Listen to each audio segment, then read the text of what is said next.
हो गया, कोई पैसा खा भी गया तो तुम्हारा भाग्य तो नहीं लेकर गया, तुम्हारी किस्मत तो नहीं ले जा सकता ना।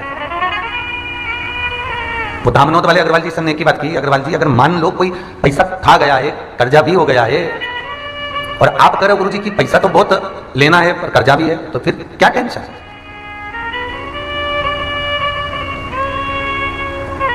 फिर चिंता नहीं करना अपने को, एक बार विश्वास करो मेरे शिव पर और उसके भरोसे पर पूरी गाड़ी को छोड़ दो।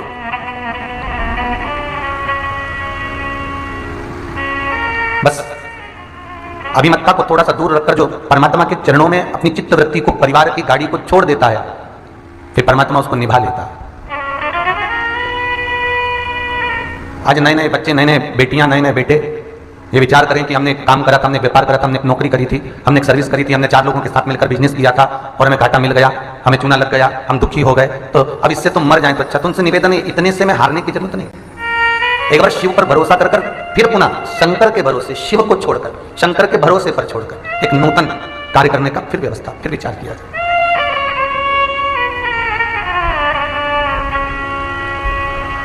जहां पर सारी दुनिया हार जाती है, कहते हैं जब डॉक्टर भी हाथ टेक देते हैं तो कहते हैं अब उसके हाथ में है, मतलब डॉक्टर को भी मालूम है कि एक कोई डॉक्टर ऊपर और बैठा हुआ है जो अपनी कृपा से, अपनी दया से, करुणा से व्यक्ति को ठीक कर सकता है। तो एक वो कैलाश अधिपति मेरा शिव ऐसा है जो दुनिया में किसी को दुखी नहीं देखना चाहता। और कितनी सुंदर बात है महाराज, घर में एक मां होती है और एक पिता होता है, माता और पिता दोनों है। सबसे पहले बेटा अगर उसको 500 रुपए की जरूरत है, 1000 रुपए की जरूरत है, तो सबसे पहले वो किससे कहता है?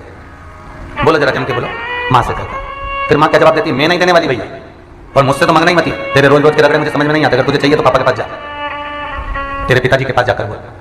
बेटा बड़ी हिम्मत कर पिता के पास जाता है, पापा 500 रुपए चाहिए।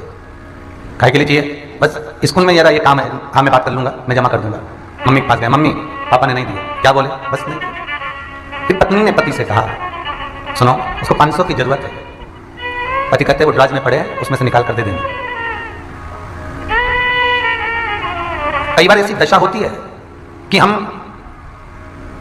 भगवान शिव से कहते हैं कि शंकर जी मेरी मनोकामना है पूर्ण कर दीजिए, मैं आपके दरवाजे पर झोली पसार कर खड़ी हूं, और शंकर जी देख लेते हैं कि इसके भाग्य में ये सुख नहीं है, तो शंकर भगवान पार्वती से कह देते हैं अगर ये तेरी शरण में आ जाए तो इसको तू दे देना। ध्यान दीजिएगा जरा, शिव और शक्ति,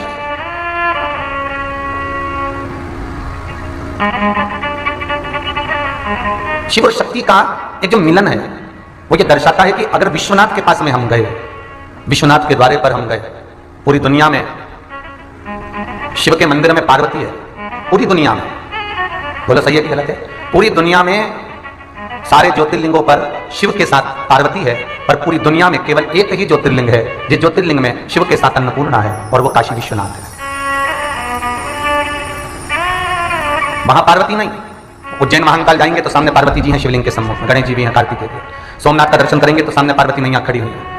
ओमकारेश्वर जाएंगे तो पार्वती मैया का दर्शन हो जाएगा। भीमाशंकर जाओ, मल्लिकार्जुन जाओ, त्र्यंबक जाओ, बैजनाथ जी जाओ, केदारनाथ जी जाओ, तुम जहां जाओगे वहां पर पार्वती का दर्शन होगा। पर पूरे विश्व में केवल एक मंदिर है मेरे विश्वनाथ का जहां जगत जननी पार्वती नहीं, जहां अन्नपूर्णा विराजी है शिव के साथ। और कई लोगों के मन में यह प्रश्न जरूर आता है कि महाराज जब सभी दूर पार्वती हैं तो फिर यहाँ अन्नपूर्णा क्यों? यहाँ अन्नपूर्णा किस लिए? तो भगवान देवादिदेव महादेव के लिए जो तुमरुका जी कथा कर रहे हैं, तो तुमरुका जी एक शब्द कहते हैं शिव महापुराण में कि भगवान शंकर पार्वती से कहते हैं कि तुम इसको ये दे दो, और पार्वती अपना अन्नपूर्णा रूप रखकर फिर प्रदान करती है। अन्नपूर्णा केवल अन्न नहीं देते, अन्नपूर्णा केवल अन्न नहीं दे रही। स्कंद पुराण कहती है, शिव महापुराण कहती है कि अन्नपूर्णा केवल अन्न नहीं देती, अन्नपूर्णा अर्थात पार्वती से जो तुम मांगते हो, माता पार्वती अन्नपूर्णा का रूप रखकर सब कुछ प्रदान करती है, केवल अन्न का भाग नहीं।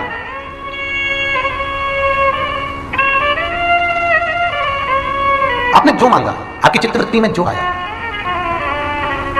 अन्नपूर्णा बनकर मां वो प्रदान कर देती है।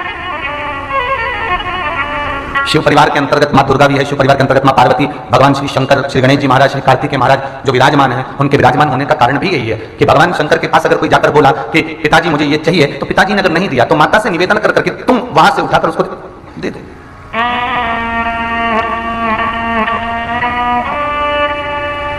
अगर मान लो दुख कटता ही नहीं है, दुख कट ही नहीं रहा,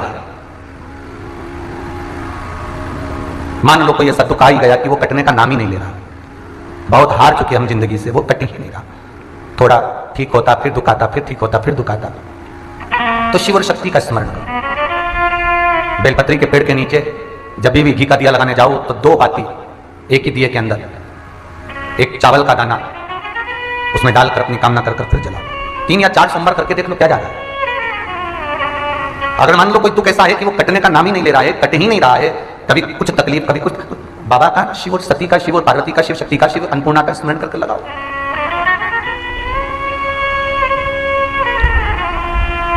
एक बात आपको कही थी पहले भी कथा में, आज फिर कहते हैं, मरने से पहले सारे पुण्य आपके समाप्त हो जाएंगे। हो सकता है मरने से पहले आप किसी को गलत दृष्टि से कह लो, देख लो तो पुण्य चले गया।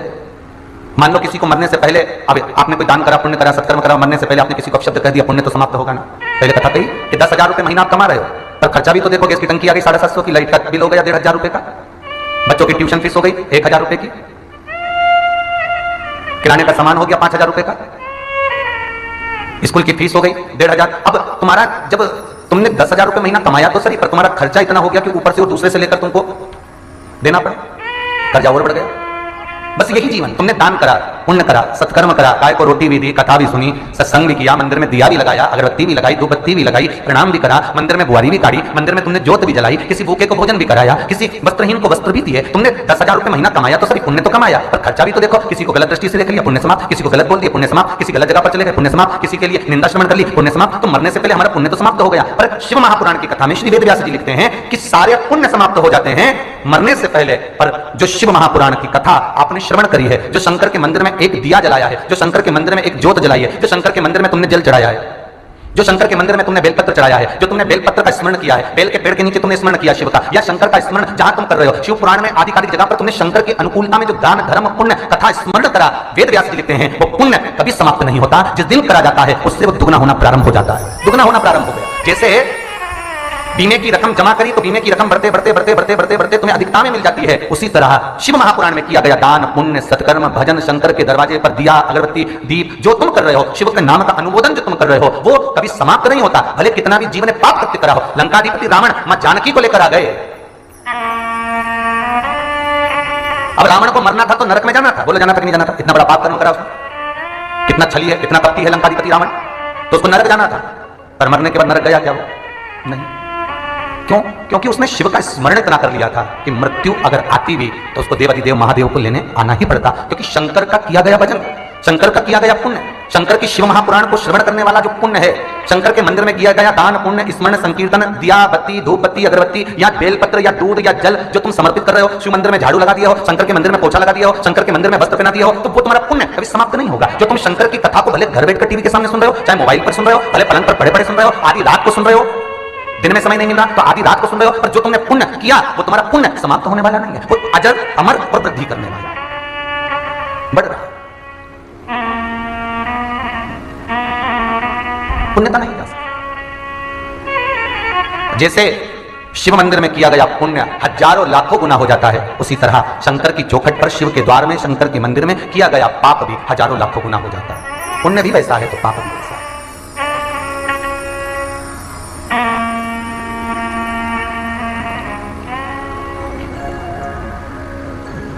ओम नमः शिवाय। पंचाक्षर मंत्र के अंतर्गत केवल ओंकार शिव है। क्या है? केवल ओंकार शिव। और शिव महापुराण में वेदव्यास जी जो शिव पुराण का मूल मंत्र दे रहे हैं, अब तक तो आपको याद ही हो गया होगा, शिव महापुराण का जो मूल मंत्र शिव पुराण में लिखा, जैसे भागवत का मूल मंत्र है ओम नमो भगवते वासुदेवाय, विष्णु पुराण का मूल मंत्र है श्री नारायण, शिव महापुराण का मूल मंत्र है श्री शिवाय नमस्तुभ्यम। तो वेदव्यास जी लिखते हैं कि पंचाक्षर मंत्र के भीतर तो केवल ओंकार भगवान शिव है, पर जिस मंत्र को वेदव्यास जी शिव महापुराण का मूल मंत्र कर रहे हैं श्री शिवाय नमस्तुभ्यम, तो वेदव्यास जी लिखते हैं इस मंत्र में भगवान शिव का संपूर्ण परिवार, श्री के रूप में स्वयं आदि शक्ति भी वहीं पर है, शिवाय स्वयं शंकर, और नमस्तुभ्यम में रिद्धि सिद्धि गणेश कार्तिकेय कार्तिक जी की दोनों धर्म पत्नियां सब ही उसमें समाई, उसके भीतर संपूर्ण है।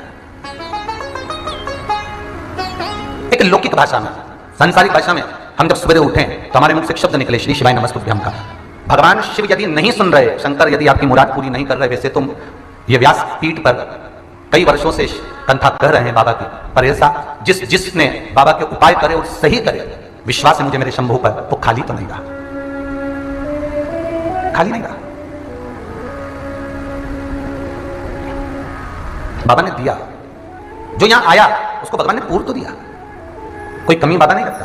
पर मान लो यदि भाई पुराना कर्म का पाप ज्यादा ही है, कट ही नहीं रहा, तो फिर बाबा के साथ में मां शक्ति का स्मरण अवश्य करिए।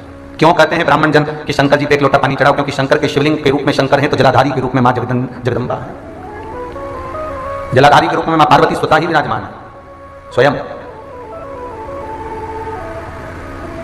कभी चित्तवृत्ति में अगर अर्चन है, मन को अच्छा लगे तो प्रयास करना श्री शिवाय नमस्तुभ्यं बोलने का। कभी एकांत में बैठे हो और मन में ऐसा लग रहा है कि आज चित्त नहीं लग रहा, आज कुछ बांधा सी लग रही है, मेरी उल्टी आंख फड़क रही, मेरी सीधी आंख फड़क रही, चिपकली गिर गई हाथ पे, तो ना जाने कितने पंडितों को फोन लगा लिया, ऐसा हो गया वैसा हो गया, बिल्ली रास्ता काट गई। कोई पूछ रहा था कल या परसों में किसी का मैसेज था, हम जब भी काम कर लेते बिल्ली हमारा रास्ता काट जाती है, जरा गुरु जी से पूछो। अब जिससे पूछो वो एक ही बात बोलता, बिल्ली रास्ता काट जाए, रास्ता बदल दो, अब जाना उधर ही है तो क्या करें? अरे भैया, भविष्य पुराण के अंतर्गत लिखा हुआ है कि बिल्ली राहु का प्रतीक है। आप किसी रास्ते से के लिए जा रहे हो, किसी काम के लिए जा रहे हो, राहु अगर सामने से निकल कर भी चले गया तो भय उत्पन्न ना करिए, दिमाग में टेंशन लेकर गाड़ी ड्राइव ना करिए, बिल्ली रास्ता काट के, बिल्ली रास्ता काट के, बिल्ली रास्ता काट के, तुम्हें कहीं काट के चले जाओ। बिल्ली राहु का प्रतीक है और राहु शंकर की जटा में बैठा है। आपको पहले कथा में कहा था, जब मंथन के समय पर मंथन हुआ तो चंद्र भगवान शिव के पास आकर बोले कि मेरे को राहु ग्रास करने आ रहा है, मैं क्या करूं? शंकर भगवान बोले क्या चिंता करता, मेरी जटा में बैठ जा। शंकर भगवान की जटा पर चंद्र आकर विराजमान हो गया। थोड़ी देर बाद राहु आ गए, राहु ने कहा बोले ना मैं भी आपके साथ रहना चाहता हूं। भगवान का तू बैठ जा जटा के अंदर। अब शंकर तो शंकर सबके लिए, बाबा भोलेनाथ जी सबके प्रति, कोई छोटा है बड़ा है अमीर है गरीब है राक्षस है देव है, उसको कोई मतलब नहीं, बस वो आया शरण में और शिव ने लिया, तू भी बैठ जा। अब राहु अंदर बैठा और चंद्र बाहर। चंद्र को इतना भय लग रहा था राहु से कि चंद्र के पसीने निकल रहे थे। अब वो चंद्र ने जो अमृत पिया था और अमृत का पसीना जब राहु को मिल रहा था, राहु उस पसीने को पीते जा रहा था, तो राहु के मुंडे शंकर जी के गले में पड़ते जा रहे थे। शंकर जी के गले में दो तरह के मुंडे होते हैं, एक मूंछ वाला मुंडा और एक कपाल का मुंडा, हड्डी का मुंडा कपाल का। तो जो कपाल का मुंडा है वो शंकर जी के गले में भगवान शंकर की अर्धांगिनियों के हैं, और जो मूंछ वाला मुंडा है वो जो राहु अंदर बैठा था उसके जो मुंडे अमृत के कारण कटे हुए मुंडे शंकर जी के गले में पड़ रहे थे, वो मुंडों की माला शिव जी के गले में। हमारे कालाधिपति महाकाल राजा के गले में आप दोनों तरह के मुंडे देख सकते हो, कभी उनकी स्वरूप का दर्शन करना आप महाकाल बाबा का, तो कभी उनका हड्डी का मुंडा हड्डी जैसा स्वरूप चांदी का, या कभी मूंछ वाला मुंडा बाबा को पिनाता। उस स्वरूप का स्मरण, उस स्वरूप का सुख। तो मान लो अगर काट भी गई बिल्ली रास्ता, तो शिव का स्मरण करो ना भाई, शंकर को जपो, राहु का स्मरण कर लो एक बार, श्री राहु गए नमः, बिल्ली रास्ता काट गई, काट जान दो, शिव का स्मरण करो और चलते जाओ अपने मार्ग की ओर। हम अपने मार्ग को विचित ना करें,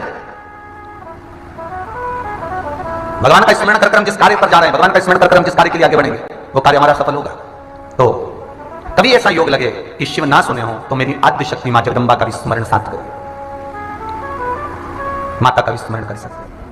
महाराज भूत भावन भूतेश्वर मेरे शिव त्रिकालदर्शी कैलाशी अविनाशी, जो सती मैया जिनकी चित्तवृत्ति में ये आ गया कि मैं भस्म हो जाती तो अच्छा था, तो शंकर भगवान ने तो ये विचार कर लिया था कि इसकी चित्तवृत्ति में जब स्वयं कुंभ ऋषि बोल रहे हैं, अगस्त ऋषि बोल रहे हैं कि इसने सोच लिया कि भस्म होना है तो मतलब होना है।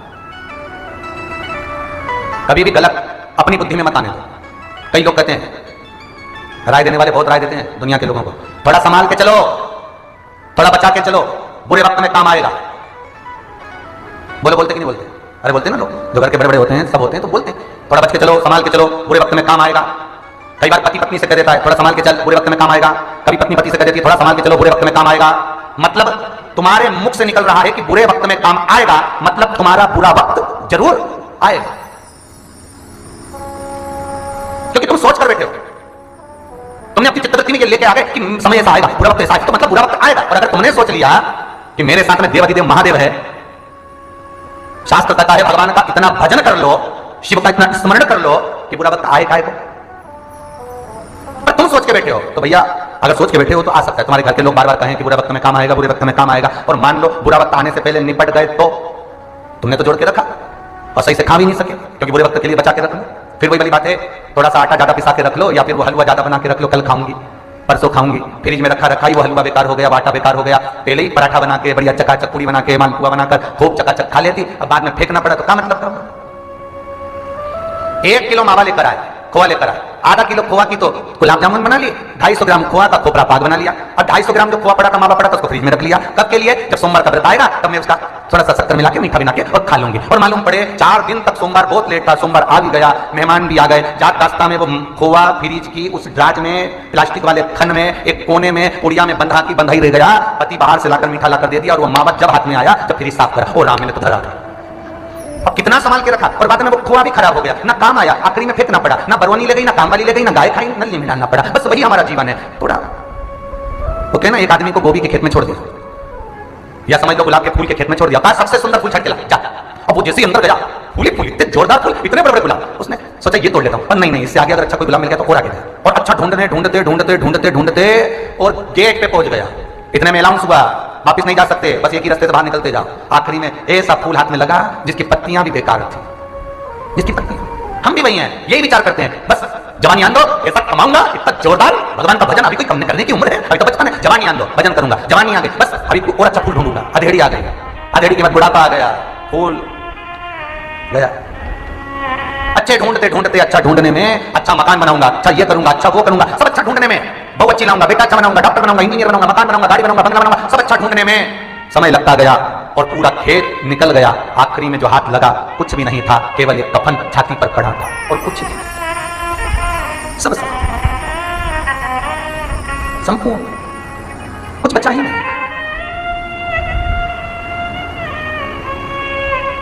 महाराज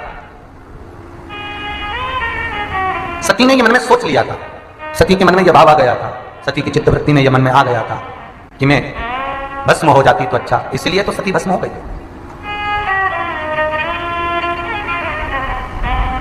माता का काम क्या है? जम के बोलो, माता का काम क्या है? घर की मां, एक मां जो होती है घर में, मेरी जगदम्बा ही समझ लो, आद्य शक्ति ही समझ लो। माता का काम क्या है घर के अंदर? जब बेटा नर्वस हो, जब बेटी नर्वस हो, ये एक प्रश्न आया। गुरुजी प्रणाम, आपने कथा में सभी समस्याओं का समाधान बताया, पर मानसिक तनाव डिप्रेशन के बारे में नहीं बताया, या फिर मैंने नहीं सुना होगा। इस समस्या से छूटने का उपाय बताएं, इससे मैं बहुत ज्यादा परेशान हूं। इस समस्या का एक ही समाधान है और वो है मां। कथा पर जरा ध्यान देना। जब बेटा और बेटी का मूड ऑफ हो, मन कहीं लग ना रहा हो, तो प्रथम गुरु होती है मां। 4 गुरु होते हैं, पहला गुरु मां, दूसरा गुरु पिता, तीसरा गुरु शिक्षक, चौथा गुरु सदगुरु। सदगुरु तो आखिरी में काम आता है, पर सबसे पहले नंबर का गुरु होती है मां। जब बेटा नर्वस हो, भीतर से टूट गया हो, जब उसे लग रहा हो कि अब कहीं मेरी लाइन हो ही नहीं सकती, अब मैं कुछ कमा ही नहीं सकता, अब दुनिया में आकर मैं कुछ कर ही नहीं सकता, तब एक गुरु तुम्हारे पास में परमात्मा ने दिया होता है और वो मां रूपी गुरु होता है, जो बेटे से कह दे क्या घबराना, काहे की चिंता करना, घाटा हो भी गया तो कोई शरीर थोड़ी ना ले गया, देखा जाएगा। शंकर का नाम केवल शिव है, पर पार्वती का नाम शक्ति है, क्योंकि घर की एक मां अपने बच्चों को इतना विल पावर दे दे कि उसमें आप रूप शक्ति प्रकट हो जाए और वो दुनिया से लड़ सके। उतनी एनर्जी, उतना पावर मत दे सकते।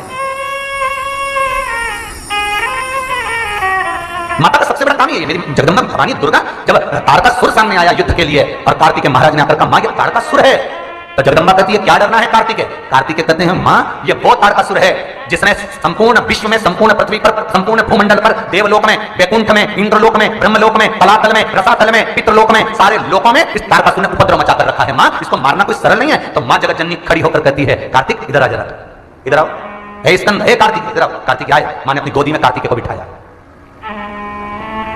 बेटा बड़ा हो जाए तो उसको बाजू बिठाकर आप समझा सकते हो, कार्तिकेय छोटे थे, मां ने गोदी में बिठाया। क्यों घबराता है? मां सारे देवताओं ने मुझे सेनापति बनाया है, तो देवताओं का सेनापति बनाया ना तो क्या बात है, तारकासुर को मारना है मां, बहुत कठिन बात है। माता पार्वती कहती है भाई का कठिन है, इस चीज का कठिन है। माता कहती है तेरे पिता ने, तुझे मालूम है, कामदेव को जलाकर भस्म कर दिया था। तेरे पिता ने दक्ष प्रजापति के सम्मुख में जाकर उपद्रव मचा दिया था। क्या डरना?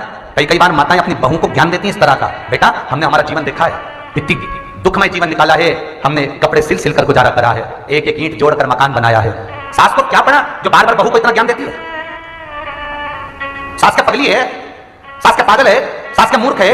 घर के बुजुर्ग क्या मूर्ख हैं जो बार बार तुम्हें ज्ञान दे देते हैं कि हमने 1 रुपया जोड़ कर ऐसा करा, हमने 1 ईंट जोड़ी, हमने कपड़े में फाल लगी, हमने पीको करा, हमने ये करा, हमने वो करा, हमको रोटी भी बड़ी मुश्किल से मिलती थी, इतना काम करते थे। सास बार बार बहू को ये क्यों कहती है? सास बार बार अपने बेटे को ये बात क्यों कहती है? एक माँ अपने बेटे को, अपनी बहू को ये बात बार बार इसलिए कहती है कि हमने जैसा निकाला वैसा तुम ना निकालो, इसलिए कुछ थोड़ा अपनी जिंदगी का आनंद करते हुए चलो। वो गया समय जो हमने निकाल लिया, वो तुम्हें एनर्जी प्रदान कर रही है, वो तुम्हें पावर दे रही है, पर बहू को लगता है कि हमारी सास तो पुराना लेखा लेकर बैठ जाती है, जब देखो जब एक ही बात कहने बैठ जाती है। अब बहू कहती है अपनी माँ से, माँ हमेशा तो एक ही लेखा कहती है, हमने ऐसा करा, हमने वैसा करा, हमारा जमाना वैसा था, हमारा जमाना वैसा था। तो माँ को समझाना चाहिए बेटी को कि बेटी उस माँ ने पूरा जीवन देखा है और वो तुझे तराश रही है। जैसे एक पत्थर के टुकड़े को तराशा जाता है, एक पत्थर के टुकड़े को जब तराशते हैं तो चोट पर चोट दी जाती है, जब चोट पर चोट दी जाती है तब वो पत्थर मूर्ति बनता है और मूर्ति बनती है तब मंदिर में पूजी जाती है। अगर उस पर चोट ना पड़ती तो वही मार्बल का टुकड़ा जमीन पर लगा होता, जिस पे लोग पान थूकते, पांव रखता, जूता रखता।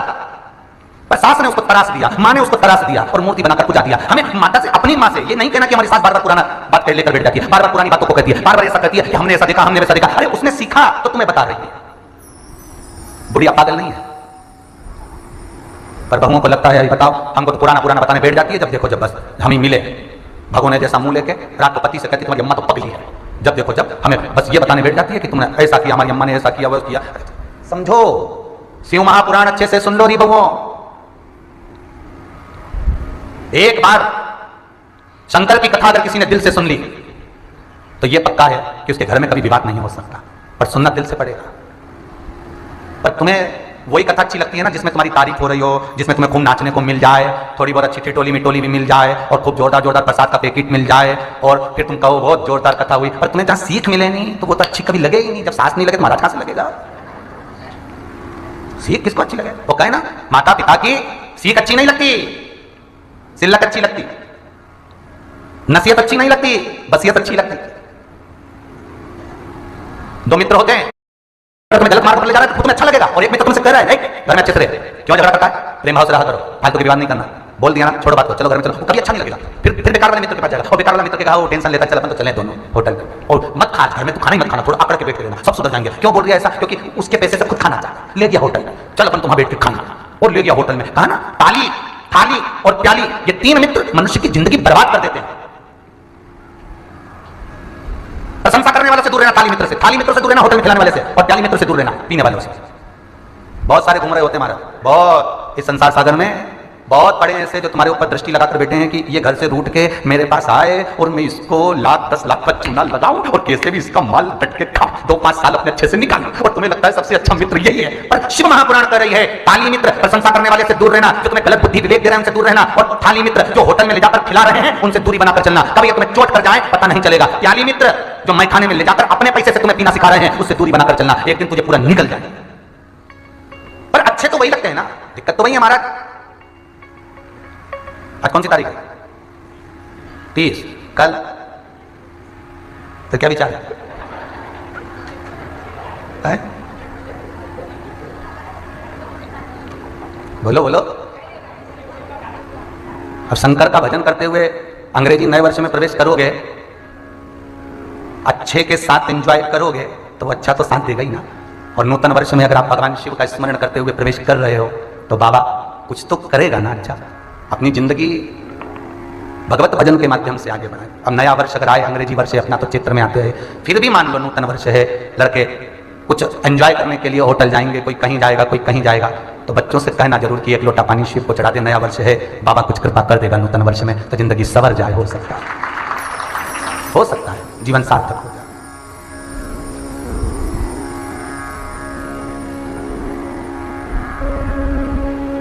उसमें कुछ अच्छा प्राप्त होगा, कुछ अच्छा मिल जाए और हमारी जिंदगी एक आनंदमय हो जाए। मिलेंगे बहुत आपके मार्ग को विचलित करने वाले। कुछ लोग तो घर में भी होते हैं, सास अगर बहू को कुछ कह देती है, समझा देती है, तो घर में भी कुछ सास के भी विरोधी ऐसे रहते हैं, चाहे कई देवरानी जेठानी, कोई परिवार के कुटुंब के अड़ोसी पड़ोसी, जो ये चाहते हैं कि बहू रूट कर हमारे पास आए और हम मंथरा जैसी बुद्धि बिगाड़े के कई की। कई ऐसे भी मिलेंगे जब सास रूठेगी, चिल्लाकर बोलेगी कि हमने हमारी जिंदगी ऐसी जी, तब कोई तुमको एक गले लगाने वाला जरूर मिलेगा। और वो गले लगाने वाला जैसा केकई को मिली थी, मंथरा तू क्यों, क्या हो गया, कैसी कैसी नौटंकी करी थी रामायण में। पूरी रामायण अच्छे से देखना, वह मंथरा की, मंथरा सोफा के सिंहासन के उधर खड़ी थी, मुख रूट कर। केकई पूछी हुआ क्या, मैं तेरा बुरा नहीं देख सकती। कई ऐसी आए बेटा, तेरी सास तो है ऐसी, वो किसी से नहीं बनी तो तेरे से कहीं बनेगी, बस मंथरा की वो चिमटी कुड़ना चाहती। अच्छा अच्छा, कई लोगों ने प्रश्न भी करा, गुरुजी रामायण में सबके जाने की कथा है, राम जी महाराज जल में गए, लक्ष्मण जी भी गए, हनुमान जी सत्संग में गए, सबके मरने की जाने की कथा है, मंथरा की है क्या? हमने कहा बिल्कुल नहीं है। तो कहां गई? हमने कहा बस सब दूर घूम रही, हर गांव नगर शहर में हर क्षेत्र में भगवान ने मंथरा के वंशजों को भेज रखा है। जब उनकी जरूरत पड़ती है तो घर में अपने आप जैसे फूल प्रकट होता है पेड़ में, ऐसे मंथरा अपने आप कभी भी प्रकट हो सकती है। वो अंतर्यामी कभी भी किसी भी गलत बुद्धि देने वाले, गलत विचार देने वाले, गलत दृष्टि देने वाले, गलत सोच देने वाले, गलत वाणी कहने वाले हर जगह पर मिल जाएंगे आपको। बस रोग होना चाहिए, डॉक्टर ढेर मिल जाएंगे। थोड़ा सा लंगड़ा के चले सो पूछ लिया पड़ोसी ने क्या हो गया, बस पाँव की नस तो एक काम करो नहीं, वो पत्ता लिया उन्हें, उसको गर्म करके नहीं बांध दी। अच्छा, फिर थोड़े से गए, फिर कोई मिले, क्या हुआ पाँव में, थोड़ा सा एक काम करो शहद में चूना मिला के बांध लो, फिर कहीं फिर क्या हुआ, बस तुम एक काम करो उसको थोड़ा सा गुनगुना पानी में धर लो। और हमारी अम्मा ने भी धरा था, उसको बढ़िया हो गया था। और क्या राय देने वाले मिले, इतना डॉक्टर पैदा हो गया, इतना हो गया, इतना हो गया। मैं बापड़ा जिसकी बीमारी थी वो सोच के ही ठीक हो गया। बीमारी ने भी सोचा दादा इतना इलाज करवाऊं उसको मैं ही चली जाऊं, बीमारी की सोच।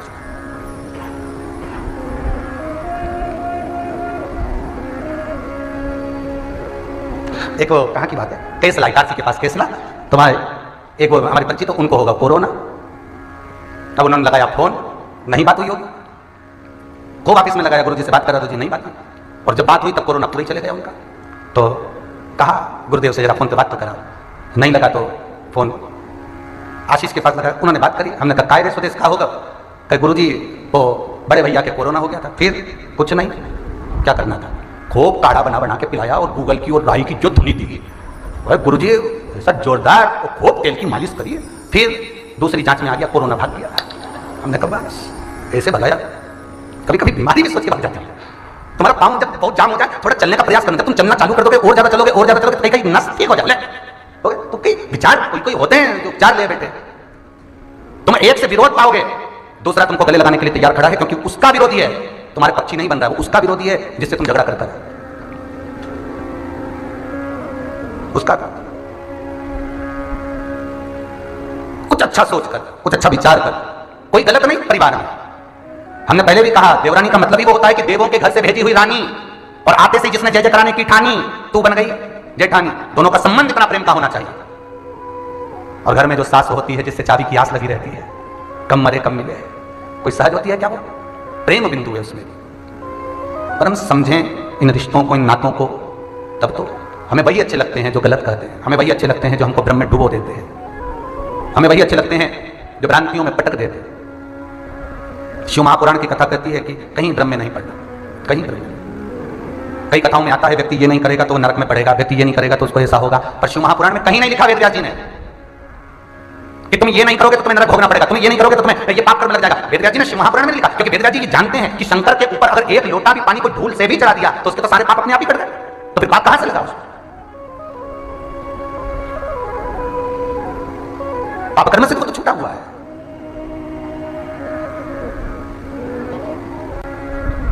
स्वयं लंकाधिपति रावण पापी होकर भी भगवत स्मरण कर शिव का अनुमोदन करने वाला, शंकर का भजन करने वाला, शिव नाम में डूबने वाला पापी से पापी भी है तो भी तर गया।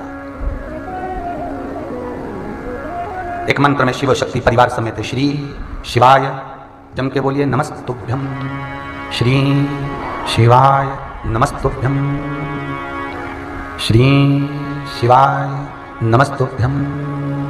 उस मंत्र में जुड़े हुए सती, तूने विचार कर लिया है तो दुख तो तुझे आएगा, बस मैं भी तू। मेरा आप सबसे निवेदन है, अगर आप शंकर की कथा सुनते हो ना,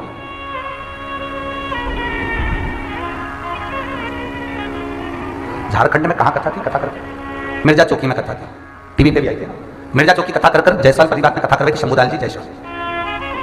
वहां से कथा कर ट्रेन कहां से थी वापस आने के लिए, मिर्जा चौकी स्टेशन से वहां तक आए थे जहां बक्सर बिहार वाले मिश्रा जी उतरे थे हम, तो वहां से ट्रेन थी हमारी वापस आने की। स्टेशन पे कोई एक बेटी पहचान गई कि गुरुजी शिव पुराण बाजते हैं, भाई 5 मिनट देख रखा, गुरुजी बड़ा दुख है, तकलीफ है। हमने पूछा क्या हुआ, क्या? कई साल हो गए संतान का सुख नहीं, गुरुदेव। घर के लोग भी शब्दों पर कुछ ना कुछ कही देते हैं। हमने कहा शिव मंदिर गए हो कभी? नहीं। शंकर के मंदिर जाओ, विश्वास रखकर, ऐसा दुनिया में कोई नहीं जिसकी गोदी शिव ने ना भरी हो। अगर शंकर नहीं भरेगा तो उसके मंदिर में माँ जगत जननी विराजती है। जगत जननी भी नहीं भरेगी तो उनके मंदिर में गणेश जी विराजते हैं। गणेश जी नहीं भरेंगे तो उनके घर में रिद्धि सिद्धि विराजती है। रिद्धि सिद्धि नहीं भरेगी तो अशोक सुंदरी विराजती है। अशोक सुंदरी नहीं भरेगी तो संतोषी विराजती है। संतोषी नहीं भरेंगे तो दाता विधाता विराजते हैं। दाता विधाता नहीं भरेंगे तो अमोद प्रमोद विराजते हैं। अमोद प्रमोद नहीं भरेंगे तो शुभ लाभ विराजते हैं। शंकर के परिवार में अगर भूमि नहीं देंगे तो जया विषहरा शामरी बारी दो तली देव शंकर की 5 लड़कियां विराजती है। ये कोई खाली नहीं छोड़ेगा। एक मंदिर में एक देवता होता है और शिव के मंदिर में 33 कोटि देवता होते हैं जो किसी ना किसी रूप में भर ही देते हैं। शिव दे ही देता है, वो विराजमान है, अकेला नहीं, सबको लेकर चलता। क्योंकि शंभु बुजुर्ग है, शंभु बड़ा है, जगत का पिता है, और घर का जो बड़ा होता है उसका एक लक्ष्य होता है कि सबको लेकर चलूं। बाप कभी बेटों से नहीं कहता कि तुम अलग हो जाओ, माँ कभी नहीं कहती कि तुम दोनों अलग हो जाओ। वो चाहती है कि दोनों साथ मिलकर चलें, ये चारों साथ लेकर चलें। ये माता पिता का लक्ष्य होता है, घर के बुजुर्ग का लक्ष्य होता है जो साथ लेकर चल रहे होते हैं।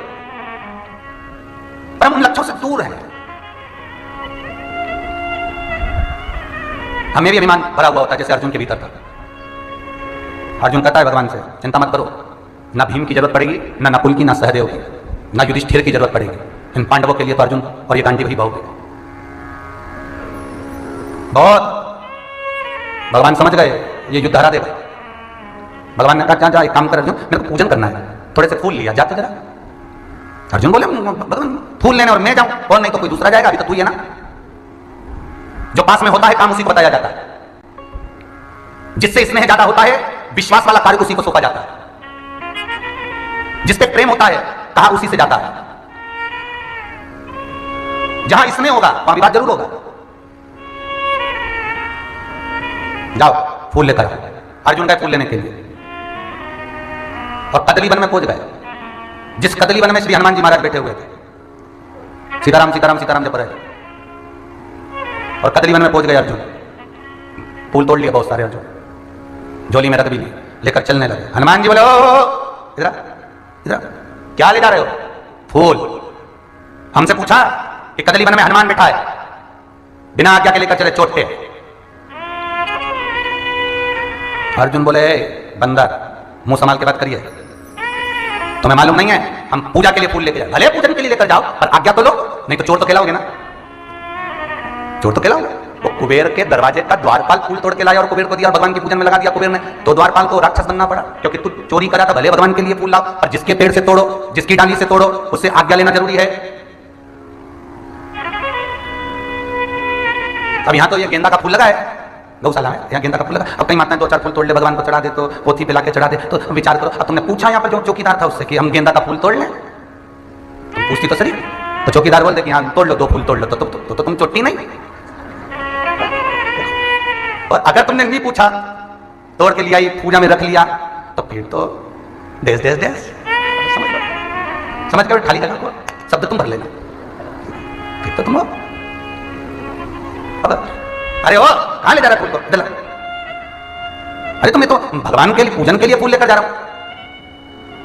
अच्छा तो भगवान की पूजन के लिए ले जा रहा है तो बिना पूछे ले जाएगा, ऐसे चोर बन के जा रहा है। कहां लेकर जा रहा है? हनुमान जी ने पूछा अर्जुन से।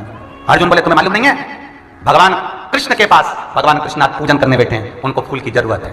हनुमान जी बोले फिर तो ले जा। अर्जुन बोला मेरे डर गया हनुमान से। हनुमान बोले डरे नहीं, जिसने भेजा उसके लक्षण तुझ में आ गए। अर्जुन बोला मतलब क्या है तुम्हारा? हनुमान जी बोले अब वो तो ब्रज में वो भी तो चुराता था और उसी ने तुझे भेज दी, अब तू यहाँ चुरा के ले जा। अर्जुन को तो गुस्सा आ गया, अब भगवान की लीला थी तो सब करना था भगवान को। अर्जुन का अभिमान तोड़ना, अहंकार तोड़ना। हे बंदर तू मुझे जानता नहीं है। हनुमान जी बोले तू भी मुझे नहीं जानता है। हाँ क्या नहीं जानता? एक इतना बड़ा पत्थर उठा के नदी में फेंका, समुद्र में, तब जाके पुल बांधा। मेरे जैसा होता एक बाण छोड़ता और बाणों का पुल बना देता और राम जी को पार उतार देता। हनुमान जी बोले हाँ, एक ही बंदर पांव धरता नहीं तो यूं टूट जाता। अर्जुन बोले तू मुझे जानता नहीं है शायद। हनुमान जी बोले तू भी मुझे नहीं जानता दादा, मैं तो अकेला, मेरे जैसे ढेर सारे बंदर तो एक हाथ पांव धर देते तो तेरा जो पुल बांधेगी बाणों का यूं ही टूट जाता। अर्जुन बोला अगर मैंने पुल बांध दिया तो? हनुमान जी बोले बांध। और अगर मैंने तोड़ दिया तो? अर्जुन बोले अगर मेरे पुल को तूने तोड़ दिया तो मैं चिता जलाकर अपना शरीर अग्नि में दे दूंगा, वापिस नहीं जाऊंगा। और अगर पुल नहीं टूटा तो? हनुमान जी बोले मैं चिता में बैठ जाऊंगा, आग लगा लूंगा अपने आप को, क्या चिंता करता, जा बांध। और अर्जुन का समुद्र पर एक बाण छोड़ा और ढेरों बाण का पुल बना दिया।